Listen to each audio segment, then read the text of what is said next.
Dear all students, welcome to this new video from chapter number 7, Variation. Myself Wankhede sir welcomes you. Now we will see practice set 7.1. Question 1. Write the following statements using the symbol of variation. Symbol म्हणजे आपल्याला चिन्हांचा वापर करून याला आपल्याला लिहायचं आहे. Number 1. Circumference, that is C, of a circle is directly proportional to its radius, that is R. So we have to write this statement by using a symbol. So here is a direct variation or direct proportion. So we can write it, circumference, that is C, is directly proportional to radius, that is R. So we can write it in this way. Number 2, that is consumption of petrol in liter, that is L, in a car, and a distance traveled by that car are in a direct variation. Here also there is a direct variation. So L is directly proportional to distance, that is D. So in this way you can write these sentences using the symbol. Then question 2, here there is a table given in this question. Complete the following table considering that the cost of apples and their number are in direct variation. Dear students, here there is a direct variation and we know that in direct variation the ratio is constant. आपल्याला माहिती आहे, आपण या अगोदर शिकलोय की ratio हा जो आहे तो कॉन्स्टंट राहणार आहे. तर त्याचाच उपयोग आपण या ठिकाणी करूया. 1/8 हा रेशो या ठिकाणी आहे. आता या ठिकाणी 4 आणि 32 आहेत. या दोघांनाही आपण जर 4 ने डिवाइड केलं तर 4 1 जार 4 इथे 1 येईल, 4 8 जार 32 इथे 8 येतील, म्हणजे 1/8 म्हणजे वरच्या संख्येची 8 टाइम्स मल्टिपल आपल्याला त्याला करायचं आहे. आता या ठिकाणी अशी संख्या आपल्याला पाहिजे की तिला 8 ने मल्टिप्लाय केल्यावर 56 आपल्याला मिळतील. That means here we can write 7. 7 8 जार 56. Here 12 into 8 12 8 96, 96. Now here we have to write a number to which we can multiply by 8 and then we get 160. 8 ला कशाने गुणला आपण की 160 येणार, तर that is 20.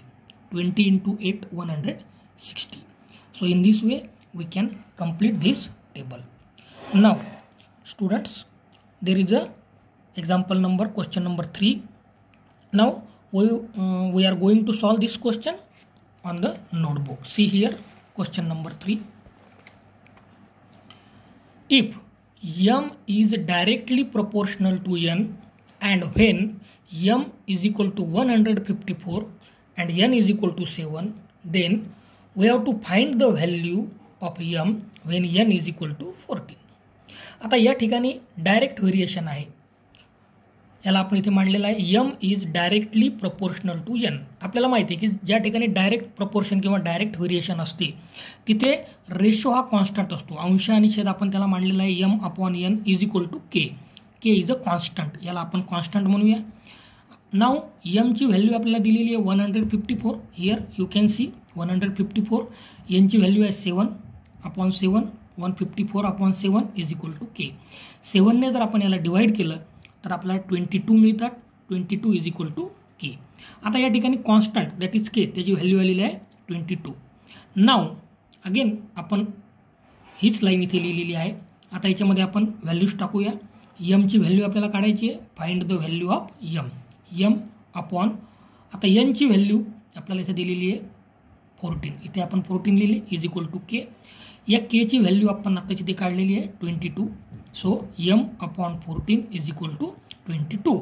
हे 14 इकडे डिवायडिंग आहेत, आपण याला इकडे आणू ते मल्टिप्लाइंग होतील. m is equal to 22 into 14, that is m is equal to 308. So in this way we can find out the value. Now students, that is question number 5. y varies directly as square root of x. आता या ठिकाणी थोडीशी शब्दांमध्ये बदल केलेला आहे. Directly proportional असं न म्हणता व्हराइज डायरेक्टली ॲज असं दिलेलं आहे. अर्थ एकच होतो त्याचा, त्याला आपण या ठिकाणी मांडूया. y is directly proportional to square root of x. Here square root हा शब्द दिलेला आहे, त्यामुळे आपल्याला स्क्वेअर रूटचं साईन लिहिलेलं आहे. अगेन आता इथे डायरेक्ट व्हेरिएशन असल्यामुळे रेशो कॉन्स्टंट राहणार, म्हणून याला अंश आणि छेद या स्वरूपात आपल्याला मांडायचं आहे. Y upon square root of x is equal to k. वायची व्हॅल्यू आपल्याला दिलेली आहे 24. हिअर यू कॅन सी एक्सची व्हॅल्यू दिलेली आहे 16, परंतु अंडर रूट असल्यामुळे त्याला आपण अंडर रूटमध्ये लिहिलं. Again here 24 square root of 16 is 4 is equal to k. 4ने आपण जर 24ला डिवाइड केलं तर 4 6 जार 24, 6 is equal to k. So या केची जी व्हॅल्यू आली याला म्हणायचं आहे कॉन्स्टंट ऑफ व्हेरिएशन. आता यानंतर आपल्याला काढायचं आहे equation of variation. So what is equation of variation? ही पहिली लाईन आपण इथे लिहिलेली आहे, ही या ठिकाणी आपण लिहिलेली आहे. आता याच्यामध्ये आपण जर व्हॅल्यू टाकली y upon under root x is equal to 6. आता हा अंडर रूट एक्स जो आहे इकडे डिवायडिंग आहे, याला जर आपण इकडे आणलं तर तो याला मल्टिप्लाइंग होतो. इकडे वाय शिल्लक राहिला, y is equal to 6 into under root x. So we can say that it is equation of variation. In this way, dear students, you can solve the remaining examples in this practice set. Here also one example is given on this page also. So try to solve the given examples, the remaining examples in your notebook. Thank you.